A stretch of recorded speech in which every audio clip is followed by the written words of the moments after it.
tamutunna illa wa antum muslimun. Mudah-mudahan ini tidak membosankan Bapak Ibu saya hadir kemari dan membahas tentang akhir zaman. Ini merupakan sebuah kehormatan dan karunia sekaligus dari Allah SWT. Maka saya bersyukur kepada Allah dengan sebaik-baik syukur padanya bisa hadir kembali dalam kajian ini. Mudah-mudahan kajian kita ini dan kehadiran kita menjadi kemudahan bagi kita untuk mendapatkan surganya Allah SWT.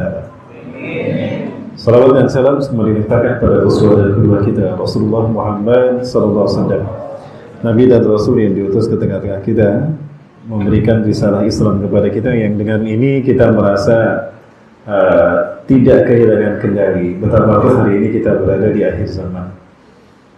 Satu keberuntungan bagi kita hadir di masjid ini adalah yang pertama, kata Rasulullah SAW, man salaka tariqan yaltamisu fihi ilman sahalallahu tariqan ilal jannah.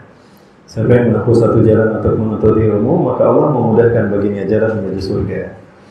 Maka saya yakin bahwa ibu inilah yang akan dimudahkan Allah untuk menuju surga. Amin. Yang kedua, beliau juga mengingatkan, ma min 'abdin yakhruju min baitihi la yukhrijuhu minhu illa shalat. Tidaklah seorang hamba keluar dari rumahnya untuk menuju satu rumah dari sekian banyak rumah Allah, tidak ada yang membuat dia keluar kecuali sholat. Apalagi ditambah menuntut ilmu, ya maksudnya melakukan kajian seperti kita. Illa kanat khutuwatuhu ihdahu makhuttat anhu khataaya wa ihdahu maturfa'u darajat. Langkah-langkahnya akan dihitung oleh Allah. Langkah pertama itu akan menggugurkan dosa-dosanya. Maka beruntung yang paling jauh dari masjid ini ya, dari musola ini. Kayaknya saya yang paling jauh nih. Saya dari Jawa Barat. Ya, ketika kita berjalan maka berjatuhan dosa-dosa kita. Ada terasa tadi dosanya berjatuhan Bapak Ibu? Ya. Dosa ini adalah beban bagi jiwa kita. Makin banyak dosa kita lakukan, makin berat jiwa kita, maka hidup terasa berat. Maka ketika dosa-dosa berjatuhan, jiwa kita menjadi ringan. Ketika jiwa kita ringan, di saat itu kita melesat lebih mulia, naik tingkatnya hadapan Allah SWT. Ya, itulah kenapa kata Rasulullah SAW diangkat derajatnya. Turfa'u derajat.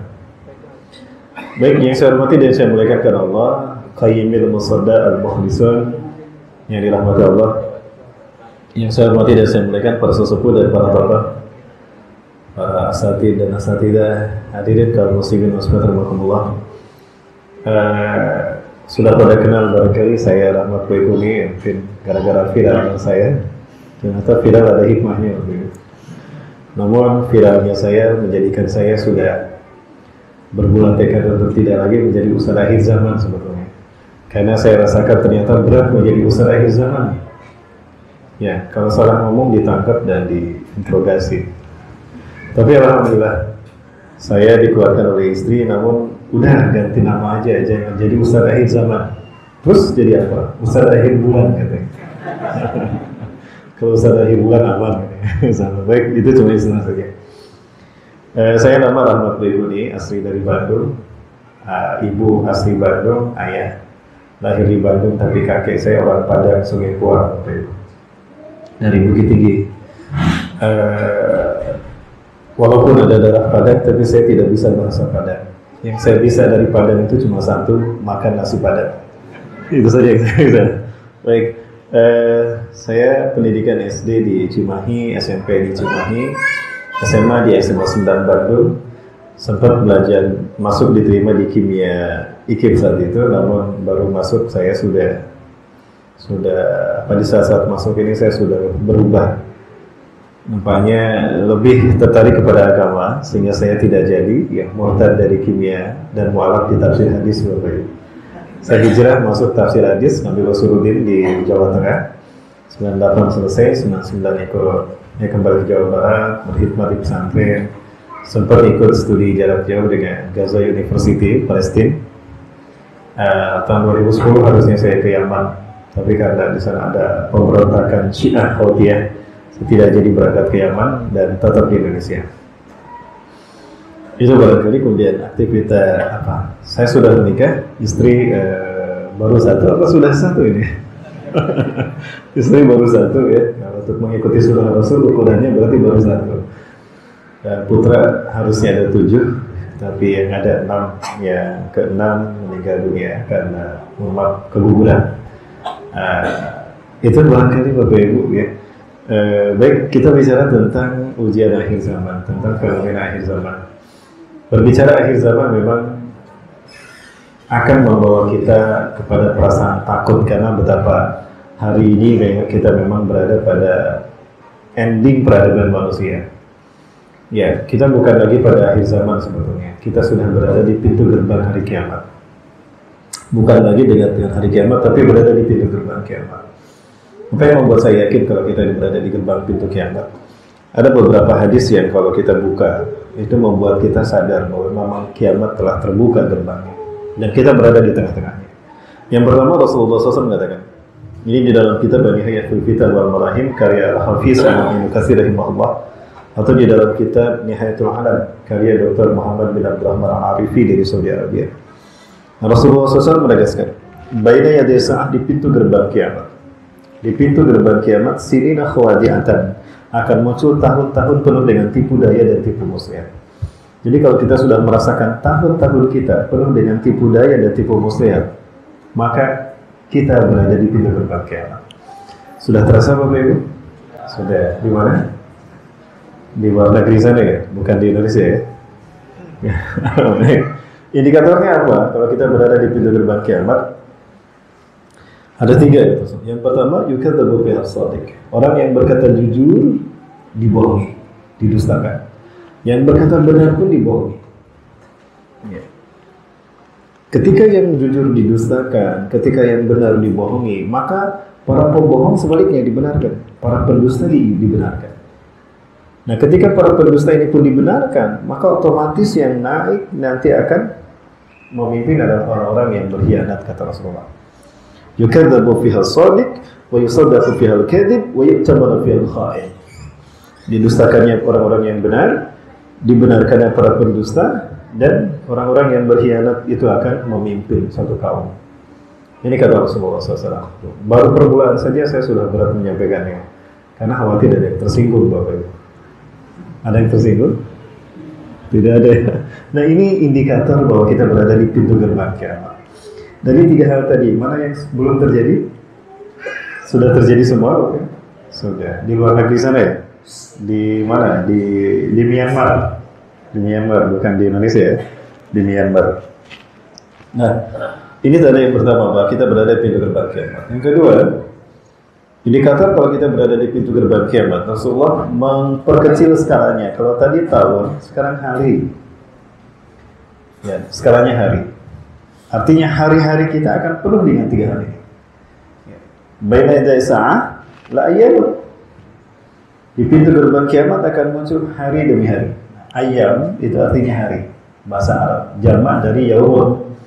Kalau yaumun 1 hari, yaumani 2 hari. Kalau ayyam berhari-hari. Jadi kalau Bapak Ibu makan bubur ayam, itu bubur sudah berhari-hari. Ya, baik. La ayyamun akan muncul hari demi hari. Indikatornya ada 3 juga. Yang pertama, yarfa'u fiha al-ilmu, ilmu diangkat dari muka bumi. Kaifa yarfa'u al-ilma min ad-dunya? Bagaimana Allah mengangkat ilmu dari dunia? Inna Allah yarfa'u al-ilma min ad-dunya intiza'an mubasharatan.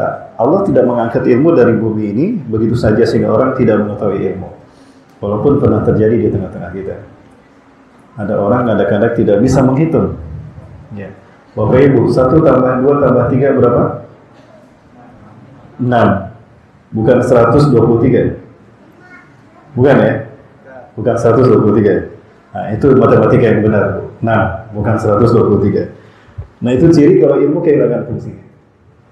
Fungsi ilmu adalah membuat orang dari tidak tahu menjadi tahu. Dari tidak bisa menjadi bisa. Dari tidak paham menjadi paham. Dari salah menjadi benar. Ya, dari susah menjadi senang. Dari menderita menjadi bahagia. Itu fungsi ilmu. Tapi coba kita lihat di tanah air kita. Setiap tahun berapa ribu, mungkin 1 juta lebih para sarjana kita di wisuda. S1, S2, S3. Betul Bapak Ibu? Di kota Bandung saja itu ada jalan di Patiukur. Satu jalan itu berapa kampus? Ada Unpad, ada Unikom, ada ITHB, ada Institut Teknologi Bangsa dan sebagainya. Ada banyak kampus tuh, ada Unpad dan sebagainya ya. Ya, atau di area itu ada ITB, ada Unikom, wah luar biasa. Itu berapa ratus ribu mahasiswa apa sarjana di wisuda S1, S2, S3. Ya. Begitu pula profesor barangkali banyak yang dikokohkan bermunculan. Harusnya makin banyak ilmuwan di wisuda, sarjana, doktor, master, profesor. Harusnya bangsa kita makin sejahtera. Faktanya, Bapak Ibu, apakah bangsa kita makin sejahtera? Tentunya tidak. Nah, ini artinya ilmu kehilangan fungsinya. Ya, ilmu kehilangan fungsinya. Nah, kemudian Rasulullah SAW menyebutkan, Inna Allah yarful iman minad dunya biqaudil ulama. Sesungguhnya Allah mengangkat ilmu dari dunia ini dengan diwafatkannya para ulama. Kita sudah kehilangan Ustaz siapa? Kiai Haji Arifin Ilham. Allah yarham. Kemudian juga kita kehilangan Ustaz Jafar Mahtari, Mbah Mayun Zube. Satu persatu ulama kita diwafatkan Allah. Sehingga makin berkurang orang-orang yang mengarahkan kita ke jalan yang lurus, menguatkan kita istiqomah dalam tauhid. Kalaupun ulama-ulama yang lurus ini tidak diwafatkan Allah, mereka diwafatkan oleh manusia dengan cara dibunuh karakternya. Padahal yang mereka sampaikan benar, dibunuh karakternya, dituduh ulama-ulama yang menyebarkan paham teroris, radikalis dan sebagainya. Ini adalah agenda bagaimana mereka musuh-musuh Islam memerangi Islam dengan menggunakan tangan orang-orang Islam sendiri. Hari ini dunia melihat umat Islam ada pada saat di mana akan bangkit. Bapak Ibu dan Allah. Suatu hari Rasulullah SAW ketika berada di Mekah, beliau terbangun dari tidurnya. Ini setelah Rasulullah tahajud dengan para sahabat tahajud di Masjidil Haram. Beliau terbangun dengan wajah merah, ihmarut wajhu, kedua matanya pun merah. Lalu beliau berkata dengan sangat lantang, Allahumma hal balad, Allahumma hal balad, Allahumma hal balad. Ya Allah, bukankah Islam ini? Bukankah telah aku sampaikan, ya Allah? Bukankah telah aku sampaikan? 3 kali Rasulullah bersabda demikian. Maka apa kata para sahabat Umar? Para sahabat bangun dan Umar bin Khattab menghampiri Rasulullah, mengelus-ngelus punggung Rasulullah dan berkata, Bala ya Rasulullah, kan balad tadi saat Allah. Sungguh engkau telah menyampaikan istilah Allah. Maka apa kata Rasulullah? Allah la yazharanna al-Islam hatta yarudda al-kufra ila al-batin. Sungguh Islam akan zahir sampai kekafiran akan kembali ke tempat asal mereka. Wa yahuddanna al-bihar bil Islam, dan sungguh lautan akan tunduk kepada Islam ketika Islam zahir.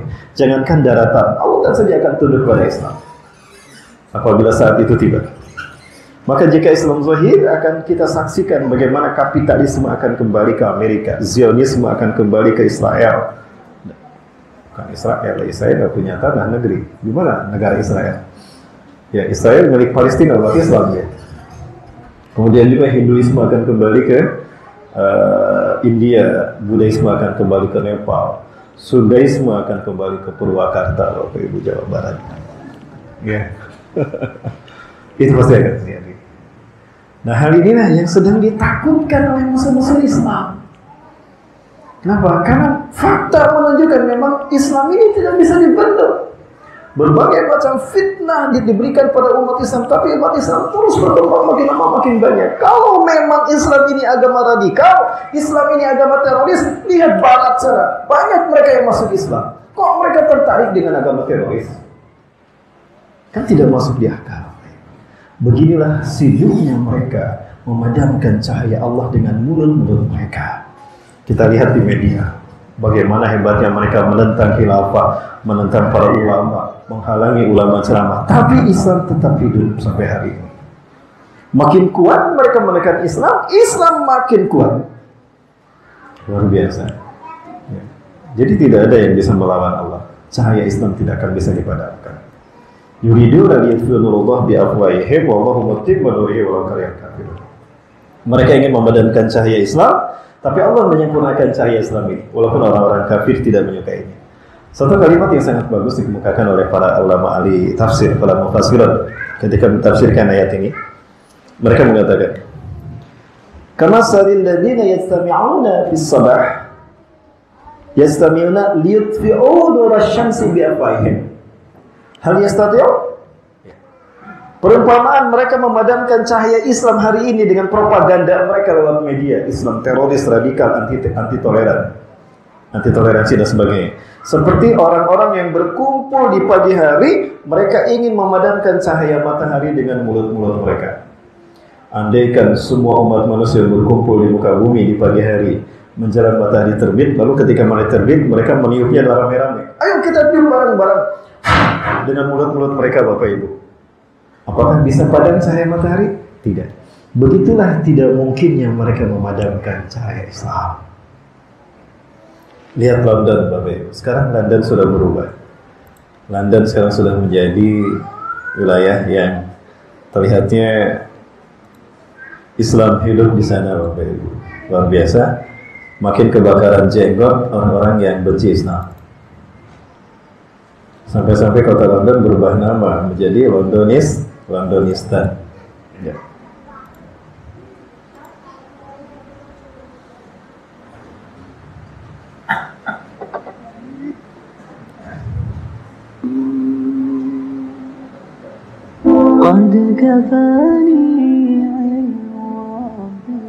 Ini kota London hari ini. Namanya sudah berubah menjadi Londonistan di mata orang-orang yang menyaksikan fakta yang sesungguhnya. Yang selfie dengan Pangeran Charles ini, mereka berkerudung semua. Nah, suasana di London seperti ini. Berpeci, berjanggut, jidatnya hitam, celananya cingkrang. Nah, inilah teroris versi mereka yang benci Islam. Ya, gereja-gereja beralih fungsi menjadi masjid, masjid-masjid berdiri di sana. Bahkan di Birmingham, sekali sholat Jumat itu sampai diberitakan 600.000 orang. Sekali sholat Jumat, Pak. Kalau kita RT ini ada masjid, RT ini ada masjid, nggak bersatu. Masing-masing.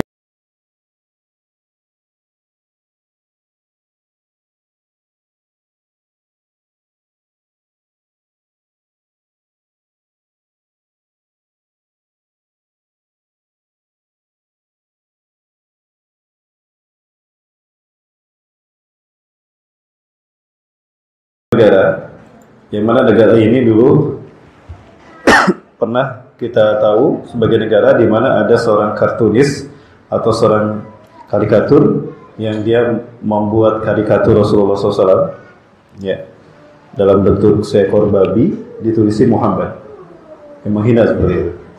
Justru negara ini yang diprediksi kalau seandainya Allah berkehendak, ya, prediksinya negara ini akan menjadi negara pertama di Eropa yang menerapkan syariat Islam. Ya, apalagi di parlemennya sepertiganya itu umat Islam. Dan ada partai politik Islam yang bernama DAM, Danish Muslim Party, mereka sepakat untuk menerapkan syariat Islam. Bahkan rakyatnya ingin khilafah ditegakkan di sana.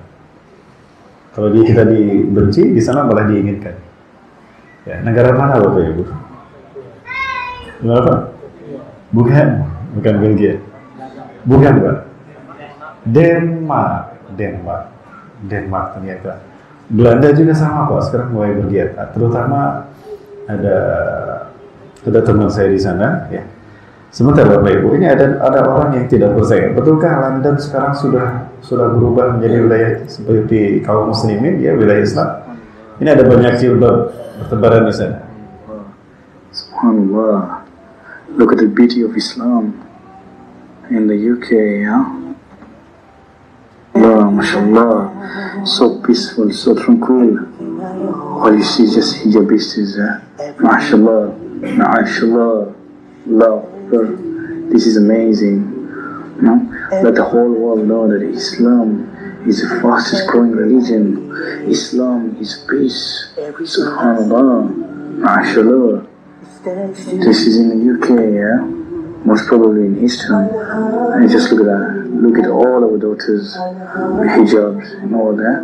MashaAllah, these are our daughters, these are our sisters. MashaAllah, our nieces. Look at the star. Yeah? MashaAllah, MashaAllah. Allahu Akbar, Allahu Akbar. Islam is the fastest growing religion. Hey. Bapak Ibu, pada tahun 2005 ada 15 negara Eropa, mereka berkumpul di markas CIA. Mereka mengirimkan intelijen terbaik mereka. Dan apa yang mereka bicarakan ini? Kebangkitan Islam yang telah dekat. Ya, ada 3 hal yang saya saya tahu dari hal ini, dari pertemuan ini, walaupun rahasia, tapi kita bisa tahu ternyata. Allah membukakan dulu kita. Yang pertama mereka mengatakan, in 2024, we raise the new Islamic Caliphate in the world. 2024 akan muncul khilafah Islam yang terbaru di muka bumi. 2024, itu kata mereka. Yang kedua, and Europe will become Muslim state. Eropa akan menjadi wilayah Islam. Tadi kita lihat Belanda, kemudian Denmark, ya coba kita lihat Denmark.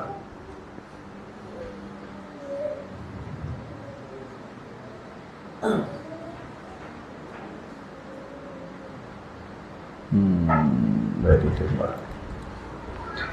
Bahkan 600.000 orang turun ke jalan, mereka meminta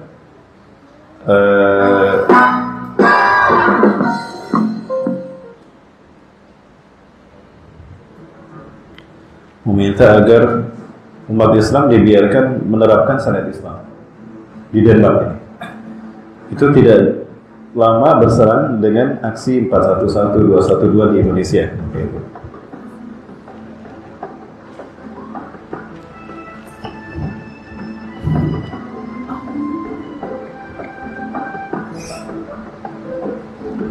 Selain dari faktor migrasi, di sana adalah faktor banyaknya masuk Islam karena pemahaman mereka yang ternyata berubah tentang Islam, membuat Islam pesat pertumbuhannya di sana.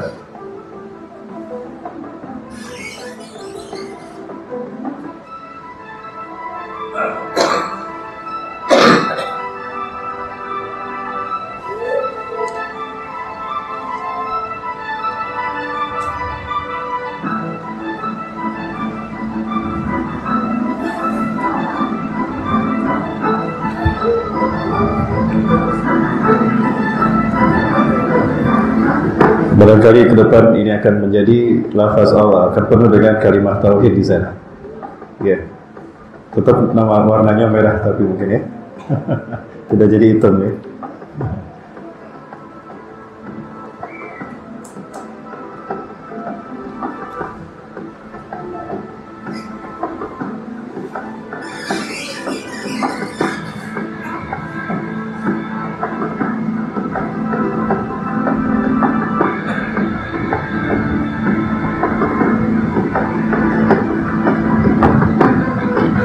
Dan ini jemaahnya yang turun ke jalan, mereka melakukan aksi.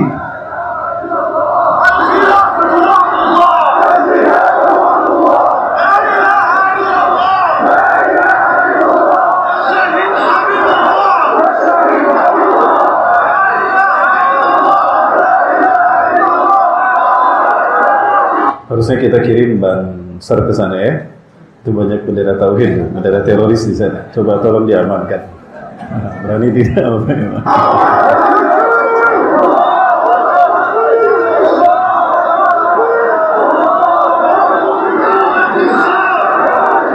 Begitu pula dengan muslimahnya. Muslimah juga turun ke jalan.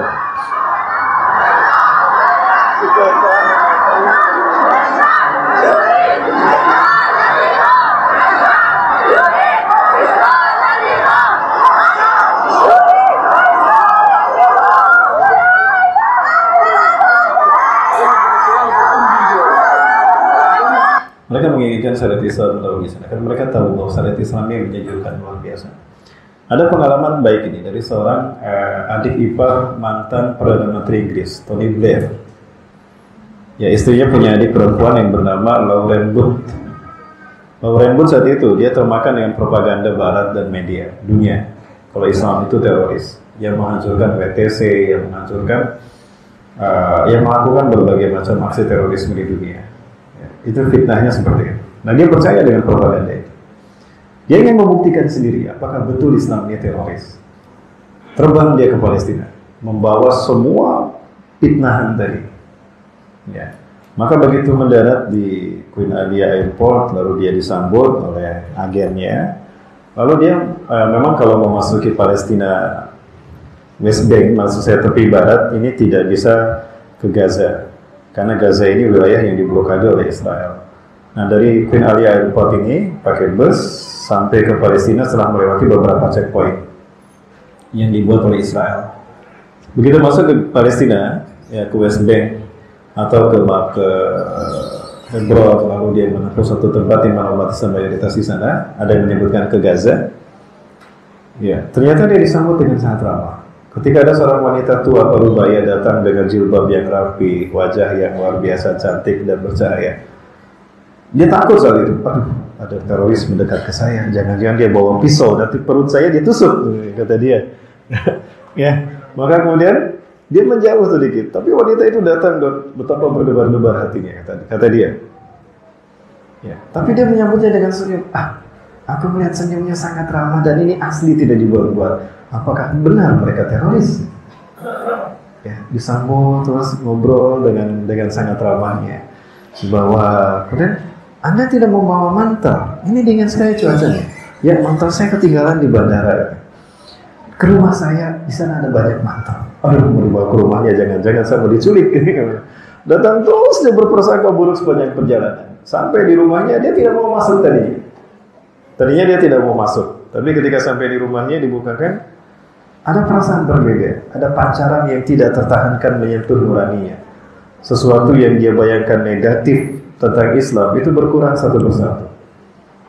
Wanita tadi menarik tangannya, ditunjukkan ke kamarnya, dibuka lemari, ada banyak mantel di sana. Silakan pilih mana yang Anda suka. Ya, bilang ya. Terus Anda cantik luar biasa. Anda belum makan, ada makan. Aduh, takut diracun nih saya makannya. Ya penuh ketakutan dia. Tapi karena lapar, gimana lagi? Dan dia sendiri makan, akhirnya dia mau. Sedikit demi sedikit dia sudah mulai mengurangi ketakutannya, fobianya terhadap Islam dan kaum muslimin di sana. Dan apa yang terjadi Bapak Ibu? Berhari-hari dia tinggal di sana, bahkan sempat bertemu dengan Perdana Menteri Palestina versi kita, Partai Umat Islam, Ismail Haniyeh. Bertemu dengan Ismail Haniyeh, ngobrol panjang lebar. Betah ternyata tinggal di Palestina. Berubah total memorinya, pikirannya tentang Islam negatif, Islam teroris. Ternyata Islam itu memang rahmatan lil alamin. Beberapa hari menjelang kepulangannya, satu hari menjelang kepulangannya kembali ke Eropa, ke Inggris, ya, dia meminta untuk disaksikan bersyahadat. Ya. Dia melihat, boleh aku pakai kerudung Anda? Oh, itu dengan senang hati, silakan mau kerudung yang mana? Dia pakai kerudung dia. Ya. Padahal dia selama di Eropa, di London itu selalu menampakkan pakaian yang terlihat belah dadanya. Tapi ketika itu subhanallah, hidayah sampai menyentuhnya dan akhirnya dia masuk Islam. Yang tadinya telunjuknya diarahkan kepada umat Islam, sekarang telunjuknya diarahkan pada kakak iparnya sendiri. Kamu yang sesungguhnya teroris, kata dia. Amerika ditunjuk dia, kamu teroris, kalian teroris. Terakhir saya melihat fotonya, beliau sudah bercadar, lalu rambut. Tadinya benci Islam. Nah ini fitnah terhadap kehidupan kita tuh macam-macam. Fitnah akhir zaman ini efeknya macam-macam. Ada yang membuat orang beriman makin mantap imannya karena memang apa yang kita saksikan, ada dalam Quran dan hadis, maka makin mantap dia imannya. Yang kedua, orang yang munafik, yang Islamnya hanya untuk dunia, malah akan menjadi bagian dari fitnah itu sendiri. Yang ketiga, orang yang non-muslim, ya sekarang nggak boleh nyebut kafir ya, waktu itu. Di mesin nggak boleh nyebut kafir ya. Masya Allah, saking jahilnya tidak tahu apa arti kafir. Padahal itu sebutan terbaik dari Allah. Sebutan yang paling Allah masih menggunakan bahasa hormat ya. Tidak paham ya. Baiknya kita seminar dengan pejabat negara kita yang baru ya. Kita seminar ya, kita bedah. Apakah arti radikalisme, apakah arti kafir? Itu kita buka semuanya. Baik, masih ada waktu? Masih banyak? Lanjut Bapak Ibu, ini perasaan baru mulai saya. Sampai mana tadi? Ya, orang yang pikirannya bersih, hatinya bersih, walaupun dia non-muslim, kafir, tapi itu akan membimbingnya untuk masuk Islam. Buktinya ini loh. Ya. Kemudian yang keempat, membuat orang yang benci Islam makin benci dengan adanya fitnah akhir zaman. Maka kita harus termasuk yang pertama, yang membuat hati kita makin mantap, makin beriman pada Allah. Agak berat memang saya mengungkap tentang akhir zaman, karena fakta-faktanya terjadi. Sebagai contoh Bapak Ibu, Rasulullah pernah menyatakan begini, ada inna min asyrati sa'ah, ingatlah dari tanda kiamat akan terjadi, Antun fa'al asrar wa tural akhir. Ingatlah, dari kiamat akan terjadi, tandanya adalah orang-orang buruk muncul memimpin satu kaum, orang-orang terbaik disingkirkan oleh mereka, oleh manusia. Jika itu sudah terjadi, maka kiamat akan datang menimpa kita.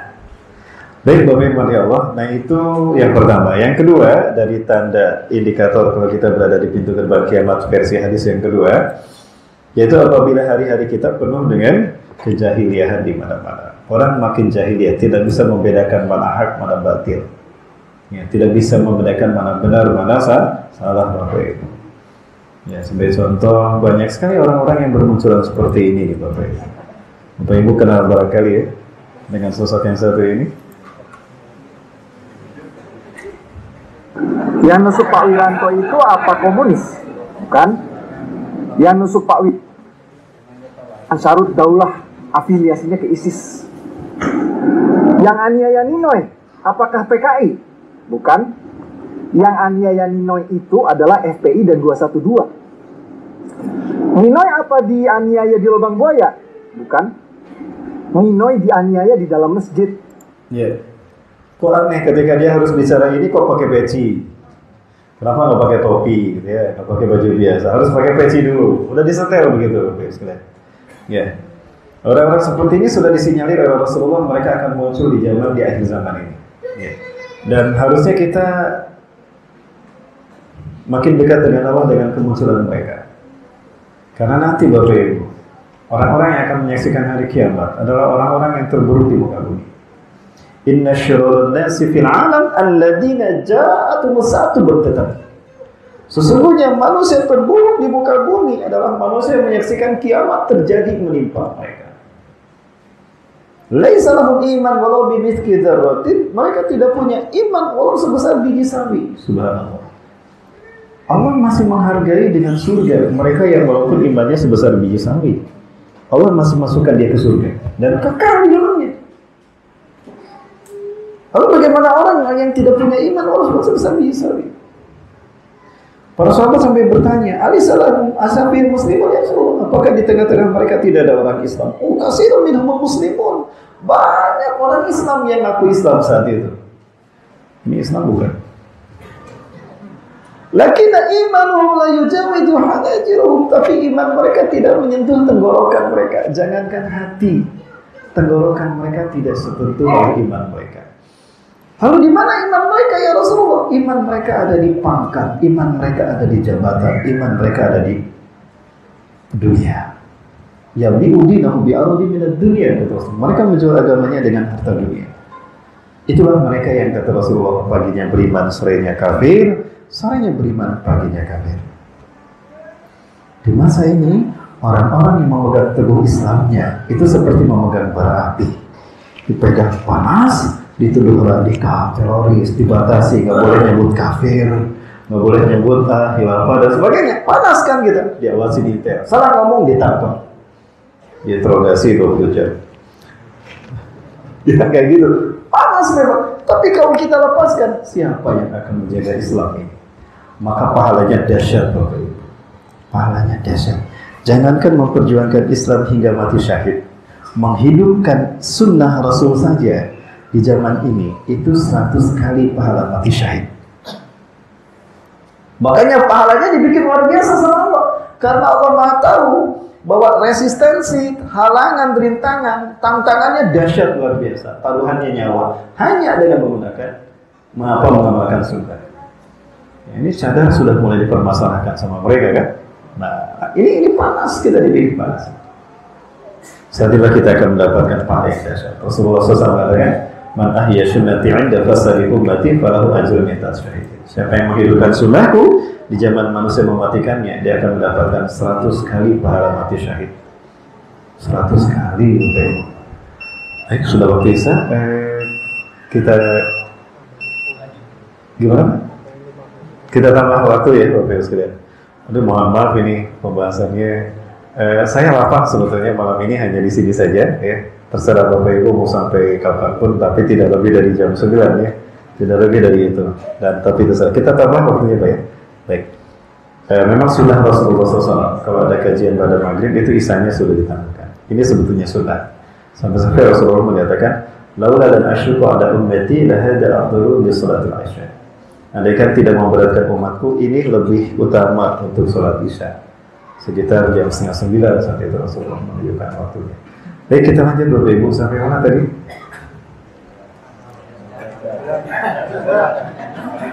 Oh, tentang cadar. Ya itu mereka terus susah seperti itu ya. Nah, pahalanya tapi besar. 100 kali pahala mati syahid. Bagaimana 1 kali pahala mati syahid? Ya. Yang pertama, orang yang mati syahid, sebelum peluru menembus tubuhnya, sebelum pedang menyambar tubuhnya, Allah cabut nyawanya terlebih dahulu. Hatta la ya'lamu bi alamil maut idza kadamtina maut. Maka dia tidak akan merasakan sakitnya kematian, melainkan seperti digigit semut. Itu orang yang mati syahid. Rasanya seperti digigit semut kematian. Tidak percaya, Bapak Ibu silakan buktikan. Kalau sudah terbukti, kirim WA saya. Ustaz, betul Ustaz, saya sudah membuktikan kematian saya seperti digigit semut. Ustaz, saya mati syahid. Ustaz, terima kasih ya. Siapa yang WA ini? Yang kedua, Allah haramkan bumi menghancurkan tubuhnya. Yang ketiga, Allah akan membebaskannya dari fitnah kubur. Di kubur itu ada fitnah, ada 2. Ada ni'matul qabri, kelezatan kubur, pakai ain. Ada pakai qaf, ni'matul qabri, siksa kubur. Orang beriman akan mengalami ni'matul qabri, kelezatan kubur. Orang kafir akan mengalami ni'matul qabri, siksa kubur. Kemudian yang keberapa? Yang keempat, yang kelima. Kelima apa keempat? Keempat Bu ya. Ibu yang keempat apa yang ke-1? Yang keempat Bu. Dia akan diberikan hak memberikan syafaat kepada 70 orang koleganya, keluarganya. Nomor 1, silakan ini daftar orang-orang yang akan Anda syafaati masuk surga tanpa hisab. 1, ayah saya, 2, ibu, 3, kakek, nenek, terus semuanya. Nanti pacar saya, oh jangan, pacar mah tidak termasuk, mohon maaf katanya. Anda nggak boleh pacaran. Kemudian 70 orang. Setelah itu dia akan mendapatkan mahkota kemuliaan, tajul waqar, mahkota kemuliaan. Dan yang terakhir dia akan diberikan 73 bidadari. Itu 1 kali mati syahid, kali 100. Kalau 70 syafaat diberikan pada keluarganya, kali 100, 7.000, 1 kampung dikasih syafaat. Masya Allah. Kemudian kalau bidadarinya 73 untuk 1 mati syahid, kali 100, 7.300. Gimana gilirnya Pak? Ini digilirnya gimana? 73.000, Masya Allah. Nah ini keutamaan mati syahid, menghidupkan sunnah di jamak penuh dengan fitnah. Nah seperti ini fitnahnya Bapak Ibu. Dan Bapak Ibu kalau buka sebetulnya siapa mereka, ya. Orang itu orang-orang yang memang sudah dicetak untuk mendiskreditkan Islam. Inilah dia yang sesungguhnya Bapak Ibu. Ya. Inilah dia yang sesungguhnya. Kira-kira dia sedang minum apa ini? Minum teh tarik, teh manis, atau apa ini?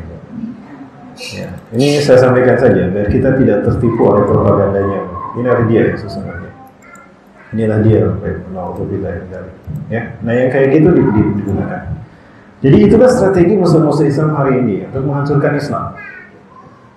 Mereka mendapati Islam ini besar, jumlahnya banyak, mayoritas. Ya. Nah mereka punya alat strategi untuk menghancurkan umat Islam. Tapi tidak mungkin mereka benturkan langsung kepada umat Islam. Maka mereka menggunakan umat Islam yang munafik, yang bisa diatur, dibeli dengan dunia. Ya. Maka Bapak Ibu sekalian, diibaratkan umat Islam hari ini seperti pohon yang besar. Mereka ingin menggunakannya dengan mata kapak, tapi cuma punya mata kapak, walaupun tajam, cuma mata kapak. Kalau mereka pegang dengan tangan, dipukulkan ke pohon itu, apakah pohonnya yang tumbang atau tangannya yang berdarah-darah? Tangannya yang berdarah-darah. Maka dia berpikir, gimana caranya menghancurkan pohon umat Islam yang besar ini? Dia berpikir, ngambillah ranting dari pohon yang akan dia tumbangkan. Dia ambil ranting itu, dikikis.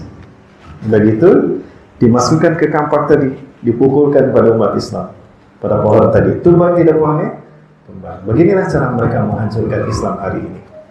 Diambil orang-orang yang imannya bisa dibeli dengan apapun lah. Jangan sebut pangkat jabatannya ya Bapak Ibu, pokoknya dengan dunia saja. Ya, dicuci otaknya, udah gitu masukkan ke tubuh umat Islam. Efektif.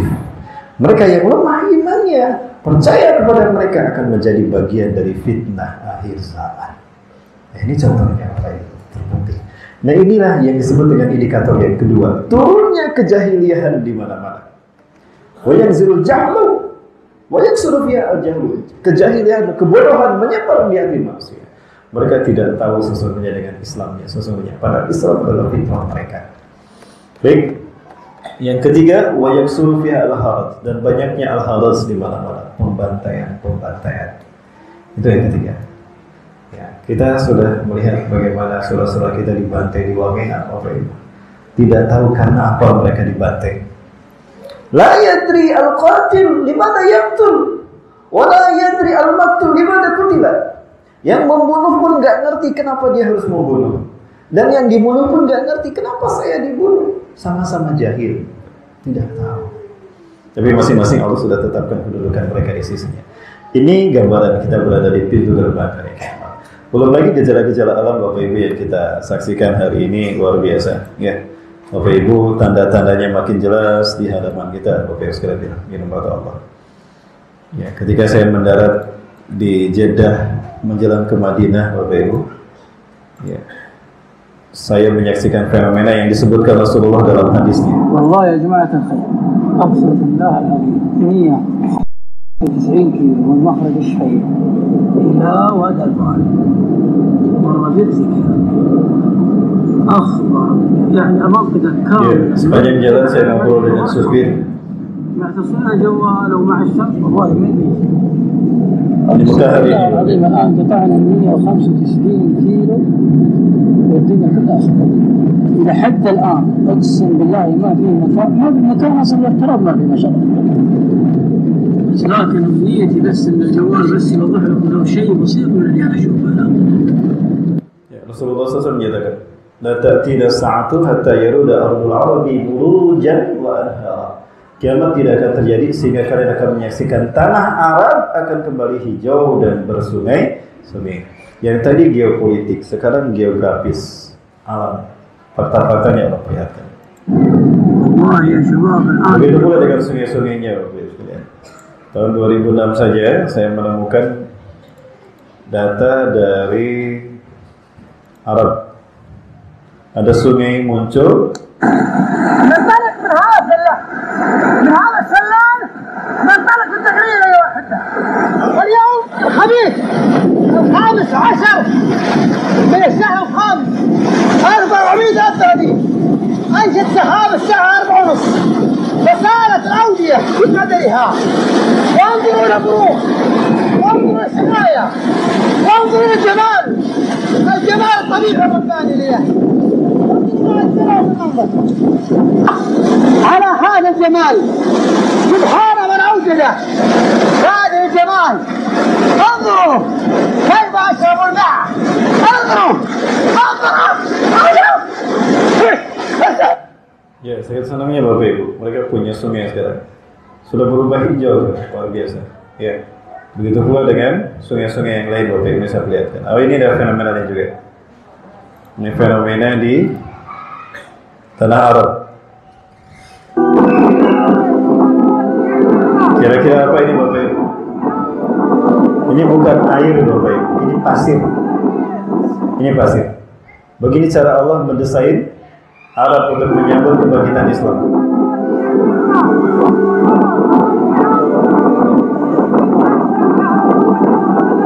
Begitu pula dengan sungai-sungainya. Yang sungai-sungainya pun sudah bermunculan, luar biasa. Ini membuktikan kebenaran hadis Rasulullah SAW. Betapa kita telah dekat dengan kejadian hari kiamat. Arab adalah suatu negara yang dikelilingi sebagian besar oleh padang pasir yang gersang dan tanahnya yang tandus. Arab dulu dikenal dengan negara yang sulit dengan air bersih, hingga Nabi Muhammad mengeluarkan mukjizat dengan memancarkan air di jari jemarinya. Lalu, apa yang terjadi dengan tanah Arab sekarang?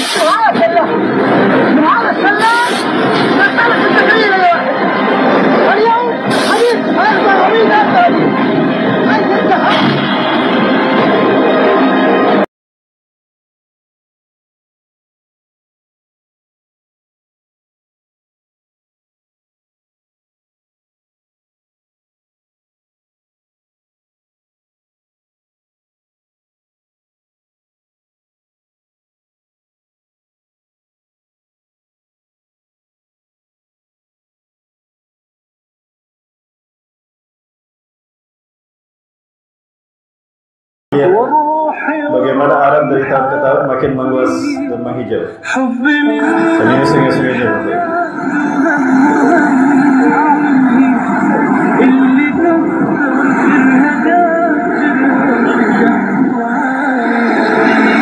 Begitu pula ketika saya sampai ke pinggiran Madinah, ada air terjun bermunculan. Ada masjid. Allah berjanji Adam sama Adam. Apakah ini dibuat atau memang keluar dari alam sebagaimana alaminya? Hampir semuanya alami. Yang sebelah sana dibuat karena airnya diarahkan ke tempat yang seharusnya. Ini geografisnya Bapak Ibu. Nah pertanyaannya, kenapa ini terjadi? Ini yang saya khawatirkan, kita akan mengalami polar shift, pergeseran kutub. Ya, ada benda langit yang sekarang sedang mendekat ke bumi, Bapak Ibu. Ya, benda langit yang sedang mendekat ke bumi. Dan ini pernah diprediksi oleh pengamat dari NASA, Badan Antariksa Amerika Serikat, yang bernama Dmitry Bolikov, berkebangsaan Rusia. Ya, pada tahun 2015, pertengahan Agustus saya membaca data dari NASA ini 2015 Bapak. Mereka sampai mengatakan begini. In the future, in 3 days, the world will be in the darkness all out in 3 days without sun. Suatu hari nanti di masa yang akan datang, bumi akan mengalami 3 malam berturut-turut, 3 hari berturut-turut gelap tanpa cahaya matahari. Suatu saat nanti, itu kata mereka. And the sun possibility will rise from west. Dan sangat dimungkinkan sekali saat itu matahari akan terbit dari barat. Dia mencari-cari agama yang menerangkan tentang ini. Ketemulah dia dengan seorang syekh. Ada yang menyebutkan dari Kazakhstan. Didiskusikan dengan syekh ini, dan apa kata syekh ini? Dibacakan hadisnya oleh syekh tadi. Hadis Rasulullah SAW. Sayati alaikum lailun Turhaka sadatati layalin, akan datang kepada kalian satu malam yang panjangnya sama dengan 3 malam. Rasulullah SAW menyebutkan alaikum pada kalian. Maka kum ini hitobnya bisa kemungkinan umat Islam, Asia dan Timur Tengah. Sehingga Asia dan Timur Tengah akan mengalami malam panjang 3 kali 24 jam tanpa cahaya matahari. Adapun Barat barangkali mengalami panjangnya siang. Kenapa? Polar shift Bapak Ibu. Nah, ternyata tokoh yang mengemukakan ini adalah Dmitry Bolikov, seorang ahli fisika yang kemudian katanya setelah berdiskusi dengan ulama dengan tadi, maka dia masuk Islam. Dia mengatakan dalam sebuah jurnal yang berjudul Gerak Integral Elektromagnetodinamika, ya, pergerakan bumi tiap tahun bertambah cepat. Pada suatu saat akan mengakibatkan 2 kutub magnet poros bumi berganti tempat. Maksudnya barat pindah ke timur, timur pindah ke barat. Ya, di mana gerak perputaran bumi akan mengarah pada arah yang berlawanan. Selama ini bumi berputar begini pada porosnya, dan ini yang mengakibatkan adanya siang dan malam. Tapi dengan satu catatan Bapak Ibu, konsep ini bisa kita pahami apabila bumi bentuknya bulat, tidak datar.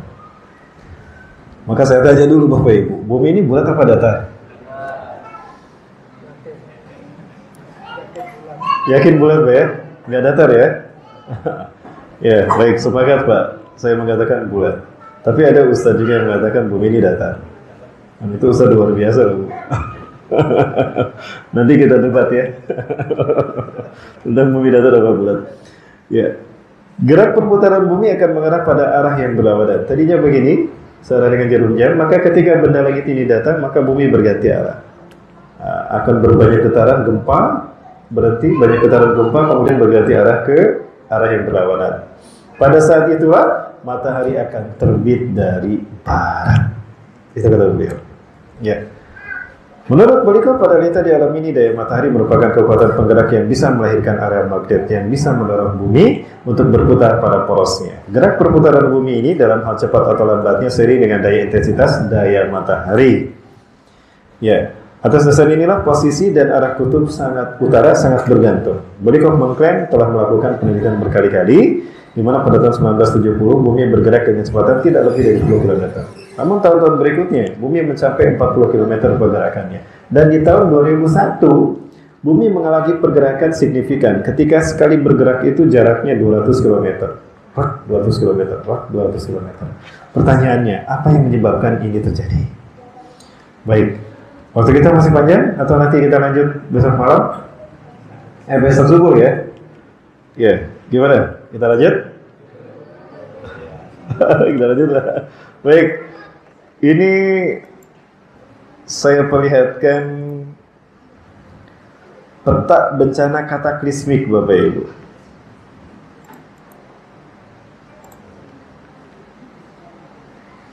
Ini ada peta bencana kataklismik yang terjadi sepanjang bumi ini dihuni oleh generasi akhir zaman. Maksudnya diteliti oleh mereka. Ya. Nah, Bapak Ibu rahmati Allah, ada sebuah penelitian yang bersifat arkeoastronomi. Artinya, mereka meyakini bahwa arkeologi bumi dan sejarahnya dan peradabannya dipengaruhi oleh aktivitas benda langit. Mereka melakukan riset penelitian dengan dua konsep tadi, sehingga terpetakanlah peta bencana kataklismik. Disebut kataklismik ini global, efeknya mendunia. Angka terjauh itu di angka 12.600 sebelum Masehi. Di sini terjadi polarsit, pergeseran kutub, yang mengakibatkan musnahnya spesies kuno seperti mamut. Ya, dia tiba-tiba mati karena di mulutnya masih ada rumput yang sedang dikunyah. Artinya dia membeku tiba-tiba. Dan inilah yang menginspirasi film The Day After Tomorrow. Dibikin film seperti itu oleh Hollywood. Kemudian di interval tahun 9000 sampai 8900 sebelum Masehi ini terjadi pemanasan global warming, dan juga pencairan kutub, sehingga kita memasuki periode interglacial period. Kemudian di interval tahun 5310 sebelum Masehi terjadi efek pendinginan iklim. Ya, kemudian terjadi di tahun ini terjadi banjir bah di zaman Nabi Nuh. Berarti di saat inilah Nabi Nuh berusia 600 tahun. Bapak Ibu, Nabi Nuh bukan nabi yang pertama, tapi beliau rasul yang pertama. Nabi Adam, Nabi Syis, Nabi Idris bukan rasul, mereka masih nabi. Kenapa nabi bukan rasul? Karena di zaman mereka manusia masih menyembah Allah, belum menyembah selain Allah. Kapan manusia menyembah selain Allah? Di zaman Nabi Nuh. Maka diutus Nabi Nuh selain sebagai nabi juga sebagai rasul yang pertama. Ya, di usia 480 tahun. 120 tahun dakwah, hanya sedikit yang beriman. Maka saat itu hukumannya banjir bah. Terjadi di tahun ini, perkiraan sejarah mereka. Nah, bencana terakhir di angka 1650 sebelum Masehi. Ini bencana terakhir Bapak Ibu. 1650 sebelum Masehi ini bencana terakhir.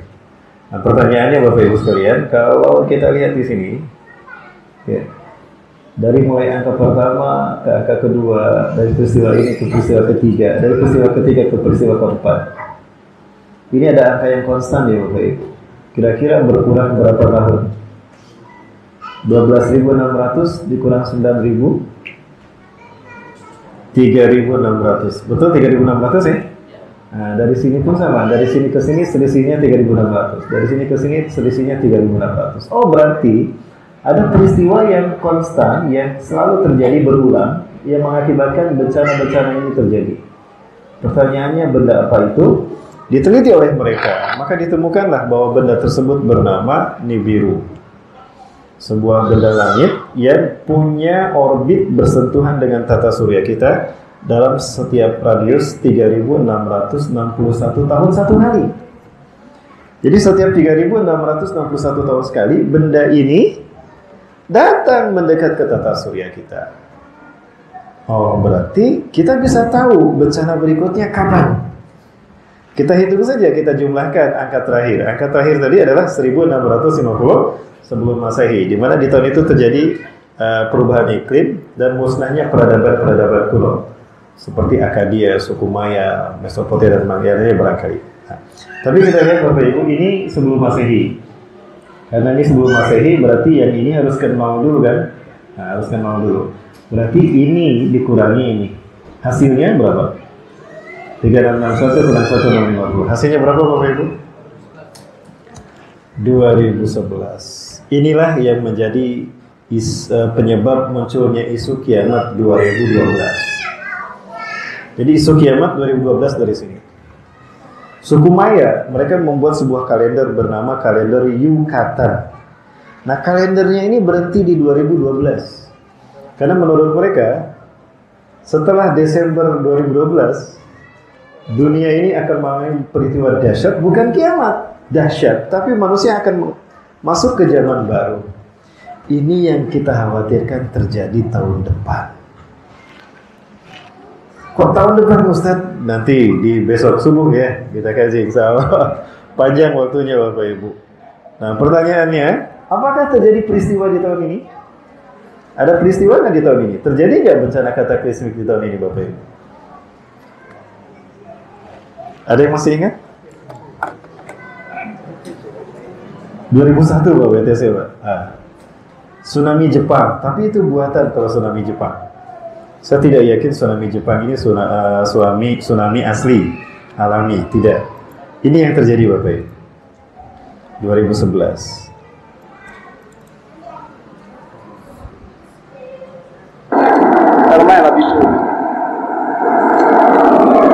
Ini di awal Maret, early Maret 2011. Awal Maret 2011. Sebetulnya terjadi.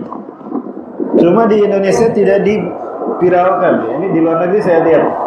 Di Rusia diberitakan, bahkan di Taiwan, di Bangkok diberitakan. Cuma di Indonesia nggak diberitakan. Justru di Indonesia saat itu sedang ramai tentang perkelahian dua artis kita. Itu yang viral. Saya buka TV ini, buka ini, oh kadang ada yang memberitakan. Sementara di laptop saya yang komputer internet, ini diberitakan di mana-mana. Indonesia tidak. Ya, kenapa? Karena ini akan membuktikan hadis Rasulullah SAW. Orang-orang pada keluar dari New York, ini di New York, di kota New York. Saat itu sedang turun salju. Perhatikan Bapak Ibu. Say hi.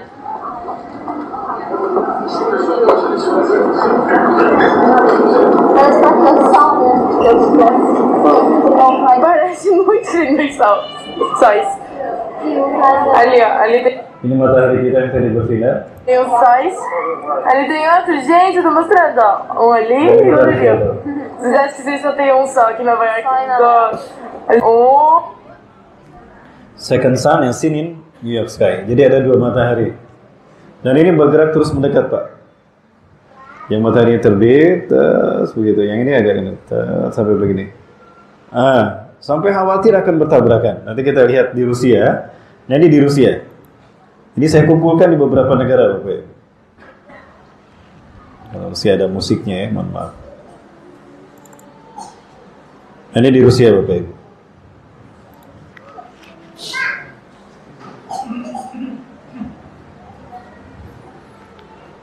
Kita percepat. Nah, perhatikan. Di sini terbit matahari yang kita punya. Pertanyaannya, kalau ini bukan matahari, lalu yang ini siapa? Kalau ini matahari kita, yang ini siapa? Nah, dua matahari mulai terlihat. Yang satu bertahan diam dan hampir tenggelam, yang satu terbit, Bapak Ibu. Ini di Rusia. Lagi-lagi di Indonesia tidak terlihat satu. Ini di saat yang sama. Saya putar di internet beberapa, saya rekam seperti ini, tapi di Indonesia tidak diberitakan. Entah ada mungkin yang tidak saya temukan ya. Baik, dan ini di Asia, di Taiwan, Bapak Ibu.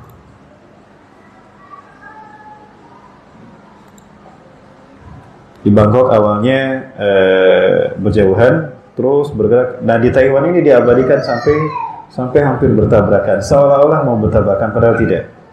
On YouTube, in my opinion.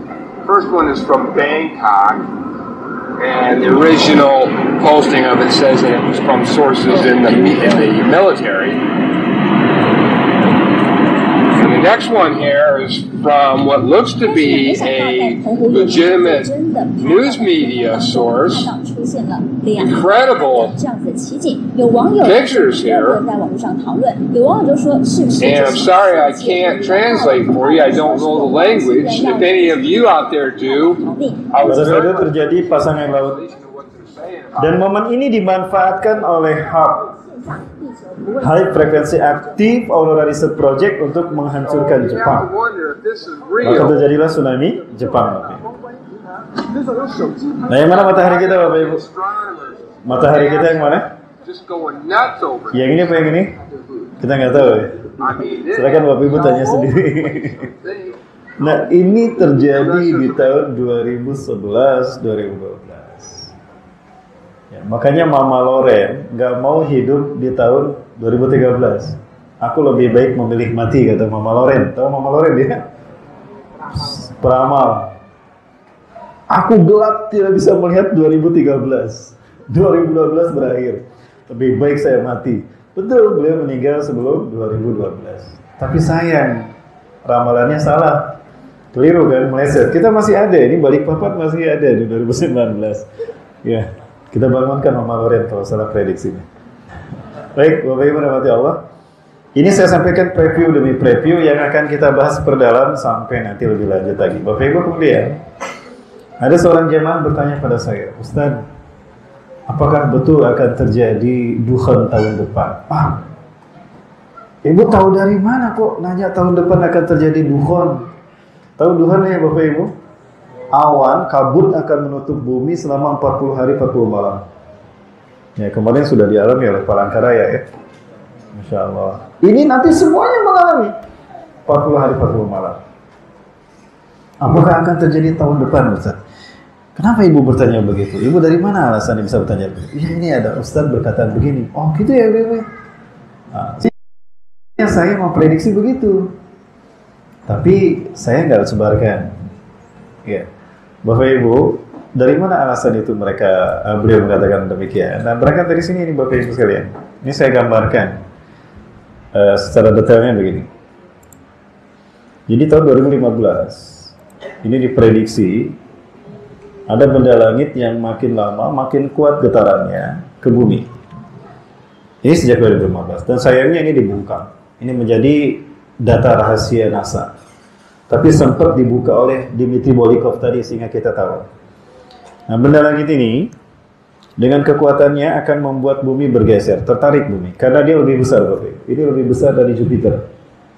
Maksudnya lebih besar dari bumi, hampir menyamai Jupiter. Jupiter kan 306 kali lebih besar dari bumi.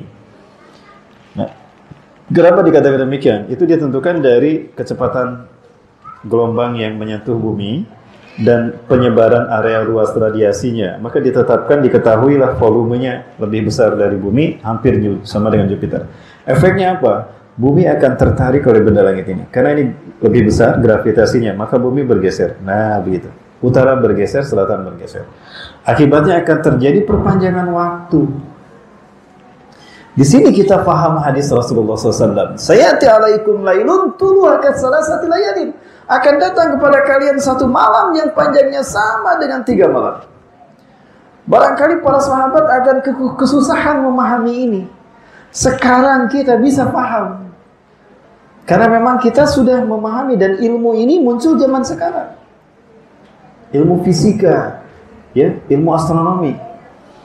Maka di zaman para sahabat susah memahaminya. Nah, disinilah kita pentingnya ada fikih kontekstual, fikhul waqi'.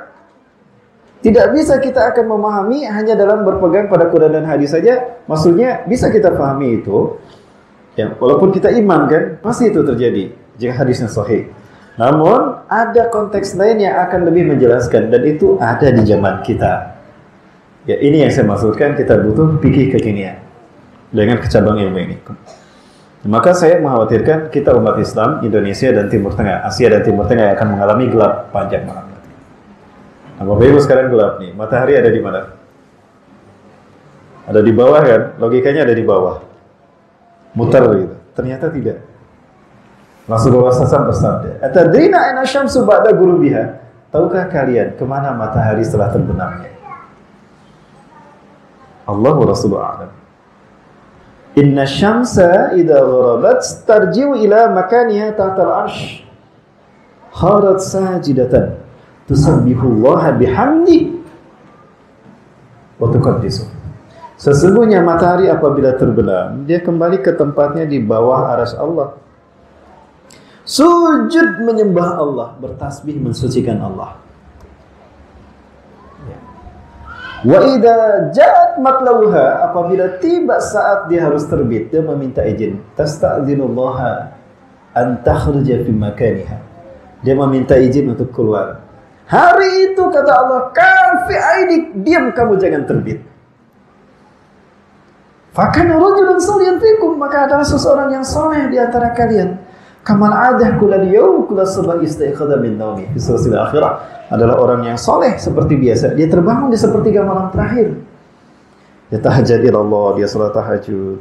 Setelah salat tahajud dia zikrullah katsira, dia berzikir menyebut memuji Allah sebanyak-banyaknya. Lalu dia baca Quran yang tajirul fajr.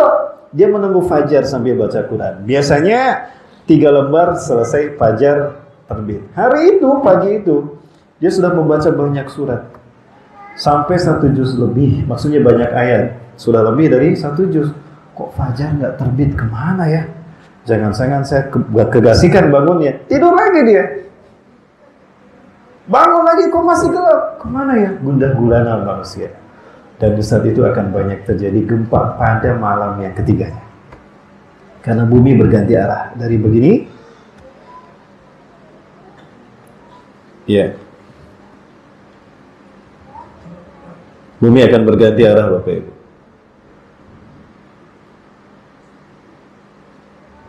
Nah, yang tadinya begini jadi ke sana. Nah, pada saat itulah pada saat bumi akan berganti arah, banyak getaran. Gempa akan terjadi di mana dan gunung-gunung akan meletus. Maka pada saat itu kemudian apa yang terjadi? Berputar arah ke sana, ke arah benda langit yang datang. Maka saat itulah barat pindah ke timur dan timur pindah ke barat. Saat itu kita akan memahami hadis Rasulullah SAW dan juga firman Allah. Idza zulzilatil ardu zilzalaha, apabila bumi digoncangkan dengan segoncang-goncangnya. Wa akhrajatil ardu athqalaha, dan bumi mengeluarkan isinya, gunung-gunung pada meletus, mengeluarkan larva yang terkandung di perut bumi. Faqala al-insanu ma, maka berkatalah manusia, ada apa dengan bumi? Maka pada saat itu kita akan melihat matahari terbit dari barat. Benda langit ini mendekat ke matahari, menjauh dari bumi, maka bumi tidak terhalang lagi dari matahari. Pada saat matahari terbit, terlihat posisi barat ada di timur, posisi timur ada di barat. Maka saat itu matahari terlihat terbit dari barat. Fadhalika hin, itu yang disebut dengan hin, kata Rasulullah. Wa idza tala'at min maghribiha wa ra'ahan nasu amanu ajma'un. Jika dia terbit dari barat dan manusia menyaksikannya, maka mereka pasti beriman. Tapi sayang, kata Rasulullah, iman mereka tidak diterima. Maka Rasulullah kemudian membaca Quran surat Al-An'am ayat 158. A'udzubillahi minasyaitonir rajim. Hal yanzuruna illa an ta'tiyahumul malaikah. Tidak ada yang mereka tunggu-tunggu ketika susahnya hidup saat itu, melainkan datangnya malaikat untuk mencabut nyawa mereka. Aw ya'tiya rabbuka, atau datangnya Tuhan untuk menolong mereka. Aw ya'tiya ba'du ayati rabbik, atau datangnya tanda-tanda kekuasaan Allah. Yauma ya'ti ba'du ayati rabbik, pada hari di mana terjadi terbitnya matahari dari barat itu, tanda-tanda Allah datang. La yanfa'u nafsan imanuha lam takun amalat min qabl. Tidak bermanfaat seseorang yang tadinya kafir, non muslim menjadi muslim. La yanfa'u nafsan imanuha lam takun amalat min qabl. Aw kasabat fi man khaira, atau orang yang beriman tapi dia STMZ. Muslim dia tapi STMZ, salat terus, maksiat jalan. Di saat dia mau bertobat, matahari sudah terbit dari barat. Tertutuplah pintu tobat. Maka sekarang saat yang tepat untuk kita bertobat kepada Allah, Bapak Ibu. Baik, besok kita bahas lebih dalam lagi, Bapak Ibu, karena banyak fakta yang ingin saya bahas. Pertama, hadis ini ingin saya bahas, dan juga kalender Ramadan tahun ini, apakah betul sesuai dengan hadis Rasul itu, di mana 15 Ramadan tahun ini akan terjadi tanggal 5 hari Jumat, tanggal 15 Ramadan, sebagaimana yang diberitakan dalam hadis Rasulullah, namun dhaif hadisnya. Dan tentang kebakaran hutan, kalau saya boleh berkomentar, kenapa hutannya kebakaran? Bapak Ibu, Aduh, berat sampaikan jangan ya. Kalau saya punya tanah, misalnya saya punya tanah 10 hektar. Ada orang datang kepada saya, Pak, di tanah Bapak ada emas. Kenapa Anda bilang begitu? Kami tahu di tanah Bapak ada emas. Wah, kenapa Anda mengatakan begitu? Kami tahu Bapak, kami yakin di tanah Bapak ada emas. Terus coba buktikan. Mau dibuktikan Pak? Bakar hutannya Pak. Kalau hutannya dibakar, maka emas yang di bawah itu akan terdeteksi oleh satelit. Makin lama kebakaran itu terjadi, makin mudah satelit mengetahui berapa banyak emas terkandung di tanah Bapak. Betul ya? Kalau gitu saya bakar tanah saya, hutannya dibakar tuh. Maka ada orang bantu, diam jangan dibadamin, saya lagi lihat emas di dalamnya. Gitu kan? Makanya Pak Mahathir ditolak bantu, ingin membantu memadamkan. Itu Bapak Ibu. Bayangkan, hanya karena sebuah ambisi rakyat menjadi korban. Inilah akhir zaman Bapak Ibu. Tuh kan, saya jadi gatal pengen ngomong Bapak Ibu. Ini kebenaran yang harus kita tahu. Dan kebakaran saat itu bukan hanya terjadi di Indonesia. Sepanjang Juni sampai September, kebakaran terjadi di mana-mana. Sengaja ingin diketahui berapa banyak negara yang punya. Kenapa? Karena akan terjadi resesi ekonomi. Nah, ini juga akan kita bahas nanti. Insya Allah sampai hari Ahad malam ya. Kita akan bahas resesi ekonomi juga. Maka saya menganjurkan Bapak Ibu yang punya uang, segera pindahkan ke emas. Kenapa? Nantikan pembahasannya di jadwal yang akan datang bersama saya. Saya sampai hari Ahad, nanti sampai malam Senin ya insya Allah. Sampai pada zuhur. Asar saya siap-siap kembali ke Bandung. Nanti kita bahas juga tentang adanya kemunculan komet. Apakah ini syarat akan munculnya Imam Mahdi? Ini yang saya khawatirkan, Imam Mahdi tahun depan. Kalau Imam Mahdi tahun depan, berarti Dajjal telah dekat kemunculannya. Udah nikah Mas? Tidak ya? Alhamdulillah. Alhamdulillah udah. Mas Adit belum ya? Besok Mas nikah Mas. Kalau Dajjal muncul, KUA tutup seluruh dunia. Nah, kita juga bahas nanti insya Allah. Betulkah kematian pengawal Raja Salman ini karena adu mulut dengan temannya? Atau ada isyarat tentang kematian Raja Salman? Masya Allah. Ini yang membuat saya makin merinding. Kenapa? Makin dekat kebangkitan Islam kita. Dan makin dekat kesulitan hidup kita di muka bumi.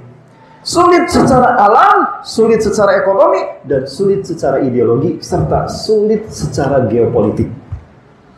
Karena apa? Saat-saat Dajjal akan datang telah dekat. Kalau begitu, kita kembalikan pada Allah. Maka saatnya kita hijrah. Hijrah, taubat juga, dan hijrah tepat.